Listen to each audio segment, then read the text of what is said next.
Fox News Alert, it is down to the wire in Pennsylvania's special election, which many political observers say they see it as an indicator of what we might see in November for the midterm elections. Let's go outnumbered overtime. I'm Harris Faulkner. Voters head to the polls tomorrow to cast their ballots in that closely watched congressional race in the Pittsburgh area.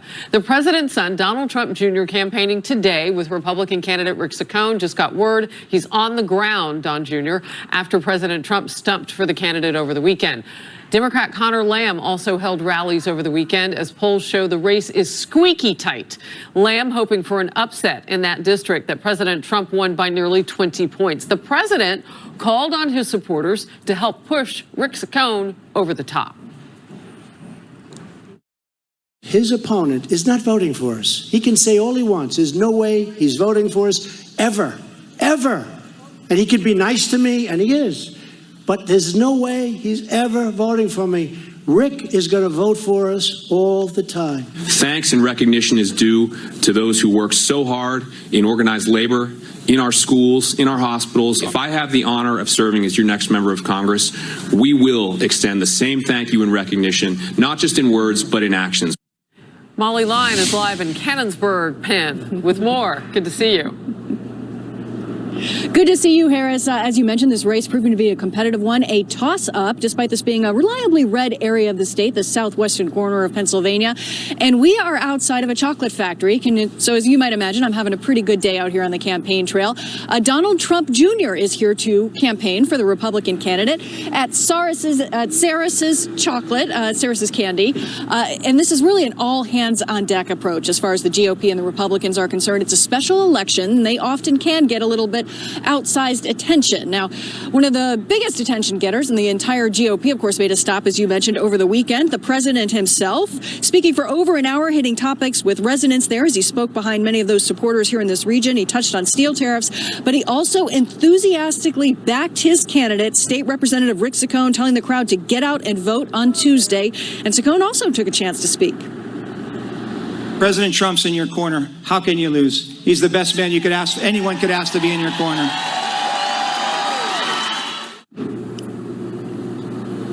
The president further enforcing what he would like to see voters do with a tweet saying the Pittsburgh Post-Gazette just endorsed Rick Saccone for Congress. He will be much better for steel and business, very strong in experience and what our country needs. Lamb will always vote for Pelosi, and Dems will raise taxes, weak on crime and border. Now, the Democratic contender, Connor Lamb, a former federal prosecutor and Marine Corps veteran, also rallied this weekend, joining the United Mine Workers of America in Greene County for a Get Out the Vote event. Lamb has pulled in support from carpenters to steel workers and has been endorsed by the Pennsylvania AFL-CIO, that is the largest federation of labor unions in the state. He has vowed to support coal miners through retirement and to push back against Republicans. I'm proud to support the American Miners Pension Act because I believe that we have to keep our promises as a people. I do not believe, as Paul Ryan does, that these are entitlements or another form of welfare, as he likes to call it. A little further insight into just how much effort is being put into this race. A lot of big names stopping by, including the former Vice President Joe Biden, here to stump for Lamb last week, and also making stops in the district, the president's daughter Ivanka, counselor to the president Kellyanne Conway. Vice President Mike Pence has also made a stop here. Really an enormous amount of attention in this tiny little corner in Pennsylvania. And as you mentioned, Harris, the voters head to the polls tomorrow. Back to you. Yeah, not to make it look like only the Republicans need help. You had an actual vice president and Joe Biden visit Connor Lamb last week, too. So, I mean, it looks like everybody needs a little help from the refs, if you will, on the sidelines here. I've been watching a lot of March Madness. Good to see you, Molly. Thank you very much. My first guest is Val DeGiorgio. He is the chairman of the Republican Party in Pennsylvania. So good to have you on the program, Val. Thank you. Good to be here. So I mentioned how much help both of these candidates have really been getting. Why is it so tight? Well, it's, all the eyes of the nation are on southwestern Pennsylvania. It's a tight race. As you know, in midterm elections, the party out of power sometimes sees a drop off in intensity. So it's our job to make sure we get our voters out. That's one of the reasons it's so tight. Mm-hmm. The other reason it's so tight is you have to remember, this is a Democrat district, notwithstanding the fact that the president won this by 20 points. It's a Democrat district. And Connor Lamb is running, at least trying to portray himself as a moderate who goes along with the Republicans on conservative issues. But when you drill down, you realize that's not really true. He has said that he would never vote for Nancy Pelosi. So we've been watching kind of that chasm in that Democratic Party split wide open among some of these candidates who think that they can kind of lean in that direction, maybe pick up some points that way. Talk to me a little bit about politics on the ground, because you saw a president of the United States land on Saturday, and then the continuing conversation with his son today, and you saw Molly line outside that restaurant with local issues there. Yeah, local issues there. Steel's important to this region. These are where the steel mills were shut down during the 80s because of what we saw, dumping of steel from foreign countries. So steel's a big issue there. I've been to some of those steel plants. Rick Saccone has the right message on steel. So does the President of the United States. So having the President come in this weekend with that message on steel and on coal. Coal, too, is very important to this region. And Connor Lamb sides with a party who's been active against coal in this country, and we think those are two big issues for this race, and going to help Saccone greatly. You know, Val, something that we have seen in recent days is the Democrats scoop up money in this side of the race. Talk to me about Rick Saccone and his fundraising, if you can, and his messaging, in particular, you know, with people who might not know him so well. Yeah, we got out of the gates a little slow on the fundraising for Rick, but now he's going to do about $1.5 million just on his own fundraising by the time this race is over. That money's going on TV. When candidates spend money on TV, it's better than when the independent expenditures do, because they get a lower rate. So we're going to see that money to get Rick's message out over the next few days. Connor Lamb, or the next day, Connor Lamb has been raising money from a platform called Act Blue, and he's getting his money from all over the country, really from liberals on the coasts who support Nancy Pelosi. So it's funny to hear him running away from Nancy Pelosi and her message. Interesting, because you're saying that while they're talking about blue, the operative word or color might be green for him in terms of raising money, and he might actually like Nancy a little bit more. That's what I'm getting from you. Talk to me, if you will, about how some political observers are also watching Pin 18, as we're calling that district in Pennsylvania, because it may be a bellwether, in their words. Do you see it that way, and why or why not? Well, this race has some very specific local issues, but I tell you, if the Democrats are watching this race and seeing how close it is, they're watching a candidate who's trying to run like a Republican and trying to say he shares the values of conservative voters in southwestern Pennsylvania. And if that's their goal to go on for 2018 and basically try to be, we're calling him Connor the Chameleon, try to be like Connor the Chameleon and talk on both sides of every issue, whether it's guns, whether it's pro-life, whether it's on taxes, and a support for his party's leadership. If that's the message, but they're not really running true to who they are. And when you drill down on a candidate like Connor Lamb, you see that he's a dyed-in-the-wool liberal on taxes, on Second Amendment, on pro-life. Did you just throw out a new nickname? Connor the Chameleon. And you know the president calls him Lamb the Sham. I'll give you the last word about where you think this is going. Corey Lewandowski was on with us for the last hour of Outnumbered. He sees a victory for Rick Saccone tomorrow. Yeah, I do too, and because I was on the ground this weekend, I saw we had young Republicans from all over the country. We have hundreds of volunteers from the region that are hitting the doors. They're getting our vote out, and I think having the president and Don Trump Jr. in to get the message out for steel, for coal, and for tax cuts is going to be very important. And it's going to allow the momentum to increase for Rick Saccone. So I'm predicting a win, too. Val DeGiorgio from Pennsylvania, just south of where we are here in New York. Appreciate your time. It is going to be all eyes on you guys tomorrow for that special election. Hope to talk to you again very soon. Thank you. Thanks for having me, Harris. Absolutely. Stay on the topic now of special elections, just in general, let's. President Trump has been boasting about recent House GOP wins. He tweeted this: the Republicans are 5-0 in recent congressional races, and a point which the fake news media continuously fails to mention. I backed and campaigned for all of the winners. They give me credit for one. Hopefully, Rick Saccone will be another big win on Tuesday. Bob Cusack is editor-in-chief at The Hill. Let's start there with where the president gets credit, and it's kind of the scorecard for Republicans. Bob? Yeah, and he's right. In these competitive special elections, there have been some scares where Democrats were close in Republican-held districts or dominated districts, but they won, and he's right. This one, too. Should Saccone win, it's because Trump went there. I mean, really going there, obviously very popular in that district, won the district by nearly 20 points. But why is this so close? That's why it's going to be a political earthquake should Democrats steal this race. It's a big race that I think will set the tone for the rest of the election year. Well, we got a little bit of a window with Val DeGiorgio just there, who is a Republican Party of Pennsylvania chairman. He said they got a late start in terms of the fundraising for Rick Saccone, which, you know, it's awfully hard if you're going against dollars on the other side to get your messaging out. But neither one of these, Lamb or Saccone, were necessarily real well known within the state. So you start there. Rick Saccone, though, getting a boost because the president talked all about steel last week. Yeah, that's right, and that really helps. That timing is not coincidence, Harris. That really helps Saccone, and that's why this would be a big win for Trump should they win. At the same time, there have been some Republican grumblings about Saccone not raising enough money, not being as good a candidate as Lamb, and Lamb has tried to take the Pelosi angle, which has been effective for Republicans in a number of races, including those earlier special elections, saying he would not vote for her. So Trump is saying, listen, don't believe him. He had the nickname for him, Lamb the Sham. This is, I think, going to be a nail-biter. I think it's going to go down the wire.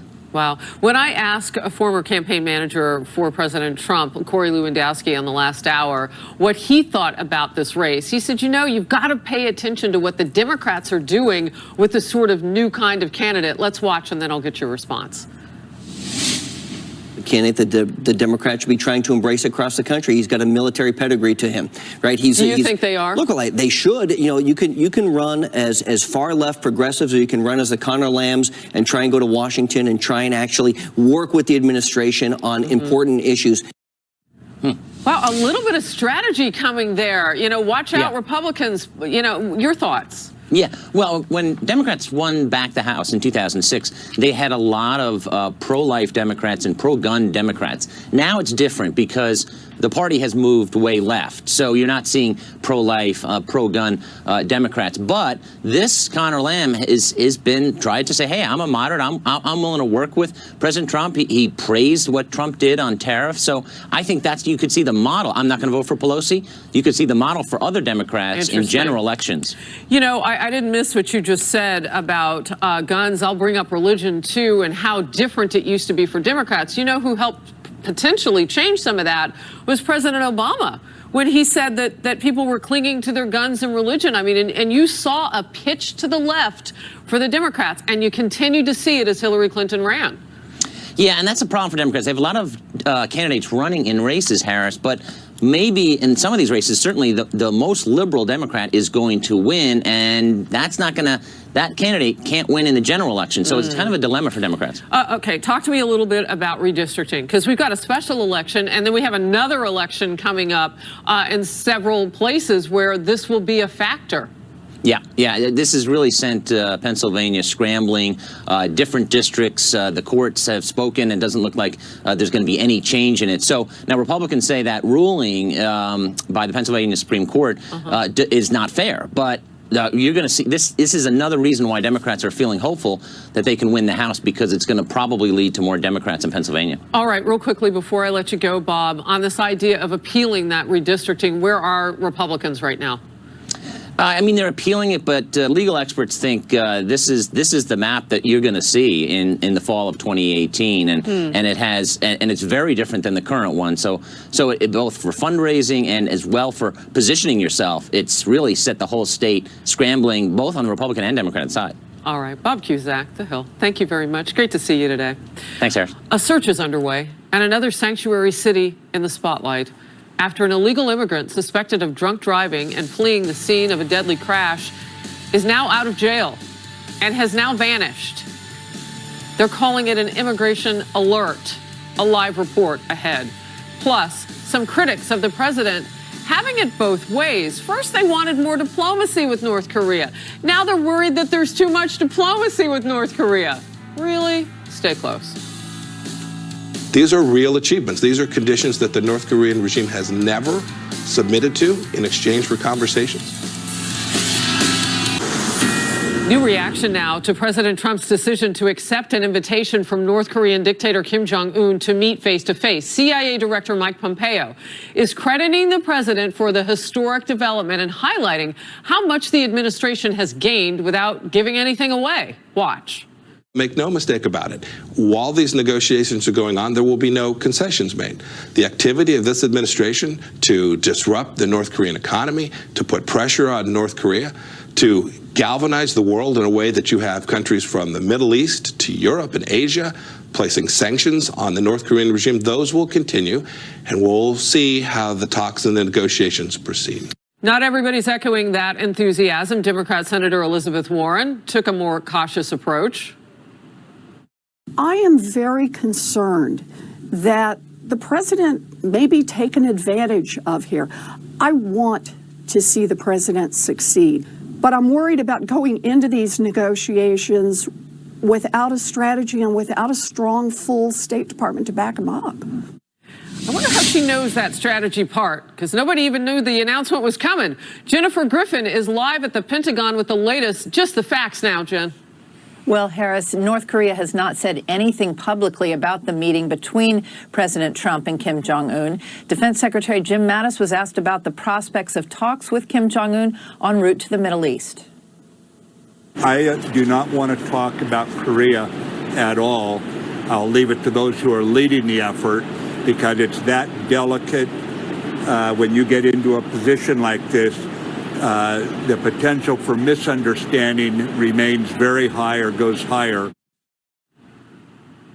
Leaders will meet remains sensitive and unresolved. President Trump told a crowd Saturday he thinks Kim Jong-un really wants to make peace. He refrained from calling him Little Rocket Man. Trump supporters booed the idea of talks on Saturday. Kim Jong-un. And no, it's very positive. No. After the meeting, you may do that, but now we have to be very nice, because let's see what happens. Let's see what happens. The South Korean delegation said Kim Jong-un promised not to test while talks take place. Japanese officials say the maximum pressure campaign led by President Trump has worked. The White House deputy spokesman wanted to make clear the U.S. would not move the goalposts. This potential meeting has been agreed to. There are no additional conditions being stipulated. But again, they cannot engage in missile testing. They cannot engage in nuclear testing. And they can't publicly object to the U.S.-South Korea planned military exercises. I can tell you, you don't want to sit down with the leader of North Korea and give him that kind of victory unless you've put the groundwork in, unless your diplomats have negotiated things. You know, what does this do to our alliances? What does it do to regular non-proliferation? What do we, you know, there are a lot of things, I mean, dozens and dozens of meetings, high-level meetings that need to happen before this. The U.S. still does not have an ambassador to South Korea nominated by the president. The leading contender, Victor Cha, pulled out when he said he opposed talk of a military strike. And the point person for North Korea at the State Department retired just a week ago. He has not been replaced yet, Harris. Jennifer Griffin, great to see you. Thank you very much. Let's talk more. Florida Republican Ted Yoho is a member of the House Foreign Affairs Committee. Great to see you today. You know, my big question is, how can anybody talk about there not being a strategy until we know what comes up? Yeah, that's kind of funny how they, Senator Warren came out and said that. I think this is moving on very well. And keep in mind, you know, it's the potential to sit down and talk. So it's the beginning point. We've got to have the beginning to go anywhere. And I think President Trump will do quite well in this. On the House Foreign Affairs Committee, I can imagine that you talk about all sorts of scenarios, about all sorts of things. Is there ever a point where you say, this is just one meeting? I mean, the president has said he may get up and walk out. We don't even know what's going to happen. Right, and I chair the Asia Pacific Subcommittee on Foreign Affairs, so we're in this all the time. We talk about this every week. And if you can't sit down to start the beginning of the negotiations, it's not going to go anywhere. And like you said, President Trump could walk out, but I don't think so. This is such an important area that we all focus on and make sure we do this properly so that we don't make the mistakes of the previous three administrations. The White House Deputy Press Secretary has talked about the details being worked out right now. Congressman, what do those details need to look at? Look like, rather. I know we've got time, location, that sort of thing. Right. I think you'll find a location picked out. I think the most common sense one would be the DMZ at the parallel where they built those facilities between North and South Korea for these kind of reasons, for this kind of reason and this kind of negotiation. And from there, we'll go into the things that we're going to demand and they're going to demand.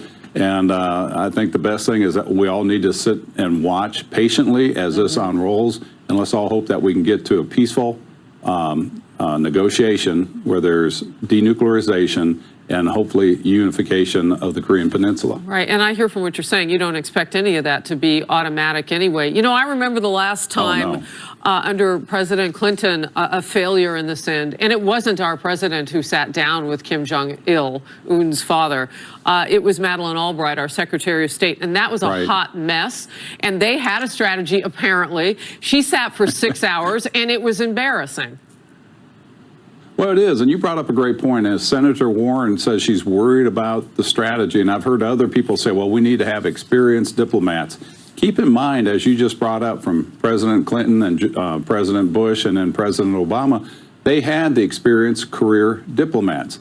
And we don't, and you see what we're at today. I mean, they've got nuclear weapons, they've got ICBMs. So maybe it is time to have a negotiator go in there, eye to eye. He can bark out his demands, and we'll go from there. And I think this is a good thing. I think this is outside of the box thinking, and so many times in Washington, that's what we need.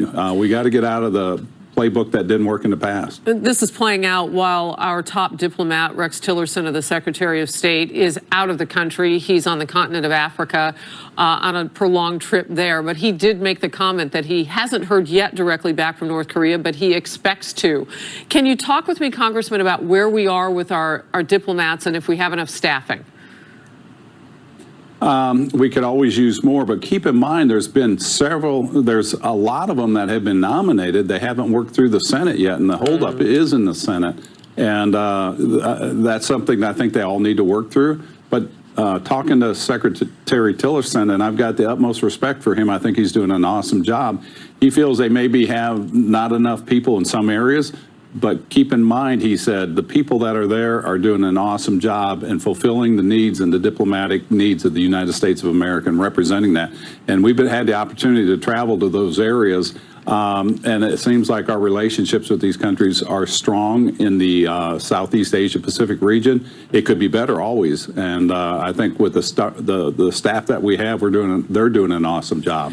One more element of this is the military. And the fact that this president is believed to be, around the world, somebody who will use that might when it's necessary. How has that aided or not aided what's happening now with this potential one-on-one? Oh, that's paramount. If it wasn't for the attitude that we have in this administration, leaving the attitude of strategic patience, which allowed Kim Jong-un to develop 4 nuclear bombs or detonate those, and then rapidly expand his ICBM program, you've seen that come to an abrupt halt or a pause because this president spoke the truth. And, you know, I don't want to say it was a red line, but people know when he says something, he's going to back it up, as he's proven in the past. So I think that's had a big hand in this play. Congressman Yoho of the great state of Florida, thank you for your time today. That's right. Thank you. Appreciate it. The White House unveiling a new school safety plan following the massacre at a Florida high school, I should say. Democrats are pushing back on it, saying the proposal is only half measures. The details of the plan, let's figure it out on our own. The political impact we will talk about. Stay close. Fox News Alert, let's break down this breaking news right now. The latest on the poisoning of a former Russian spy and his daughter. You see a picture of them there. British Prime Minister Theresa May says now that the Russian ex-spy poisoned in England, who was convicted of spying for Britain, was exposed to a military-grade nerve agent, and she suspects highly likely that Russia was responsible for this. And this is what's being reported now. May says Russia's ambassador to the UK has been summoned to explain exactly how a Russian military-grade nerve agent turned up in Salisbury, the English city where the ex-spy and his daughter were sickened.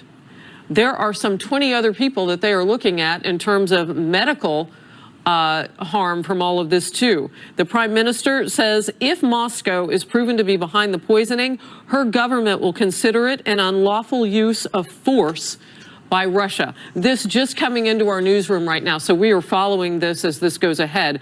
This report was filed a short time ago. Of course, it's hours later in England as it makes news, and if there's any response from that ambassador to the UK and how that nerve agent got there in Salisbury, England, we'll let you know. Stay close for that. And this Fox News alert, the White House has unveiled a new plan to prevent school shootings, less than 1 month after the massacre at a Florida high school.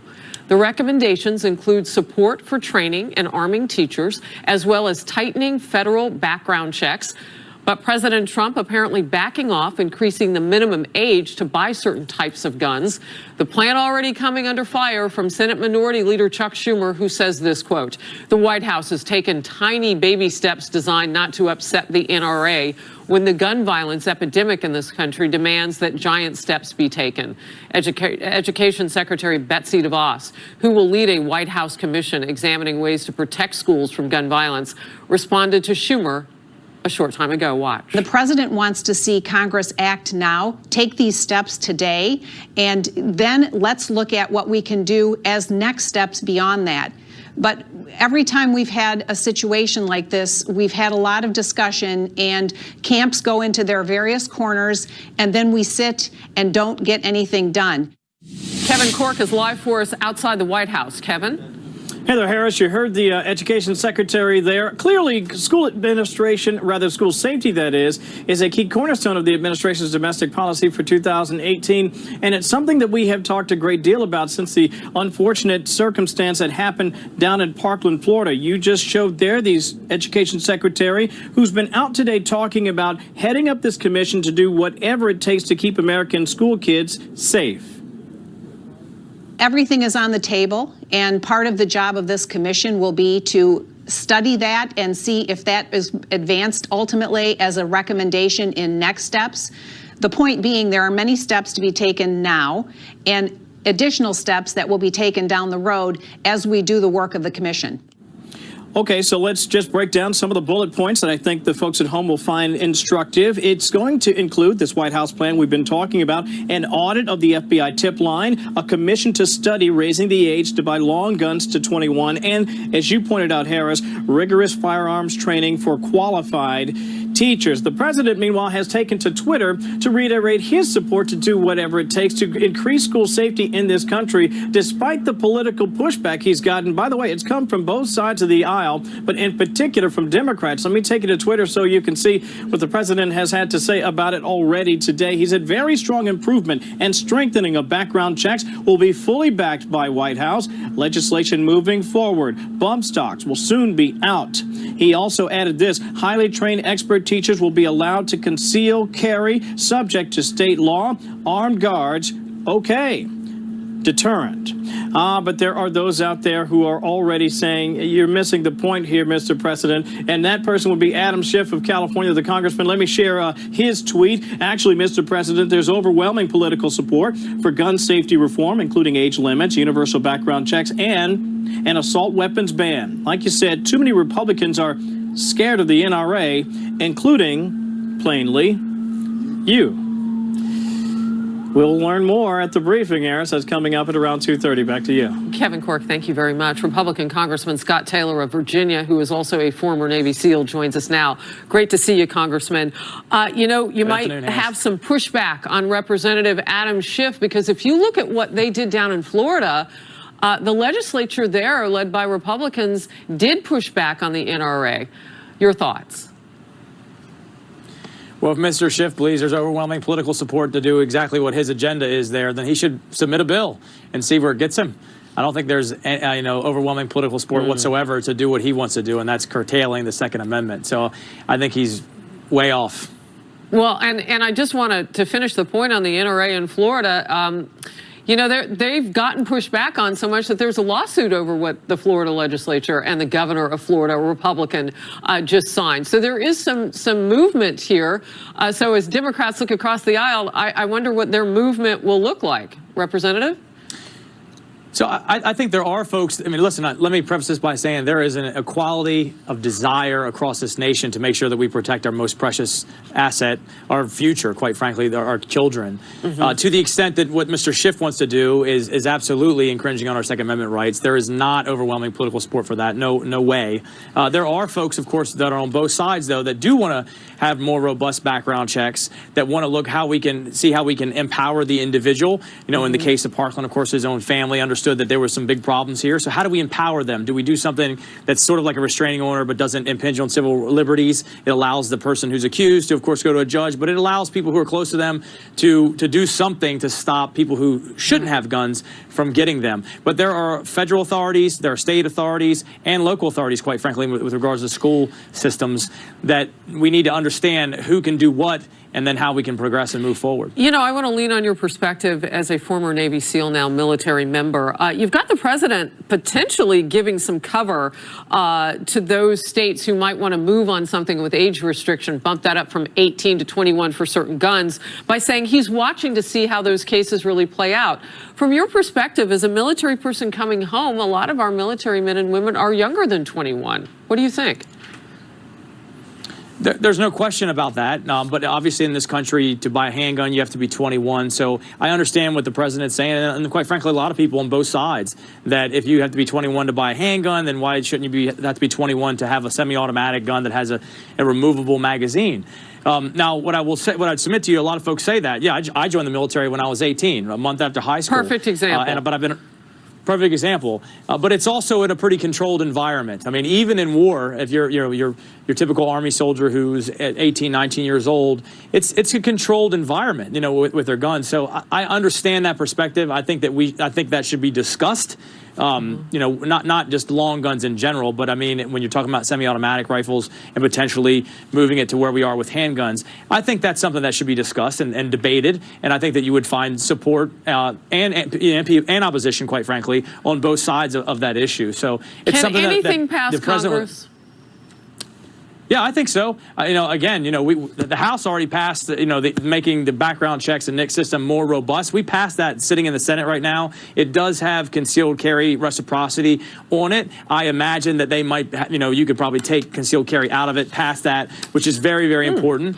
I do think that there's potential for Congress to pass things, but I want to caution us, or our viewers out there as well, that there are some state there's some state authorities and their local authorities as well too. So it's It's not just the president, it's not just the White House, it's not just Congress, but it's all the authorities that should be brought to bear to figure out how we can help protect our people. I wrote down what you said: equality of desire to protect our children, and that's where we come together. Congressman Scott Taylor of the great state of Virginia, thank you. Always a pleasure. Thank you, Harris. When we come back, a wanted illegal immigrant, very wanted, allegedly killed one person in a hit and run, only to be caught, then released on bond. What went wrong? Next.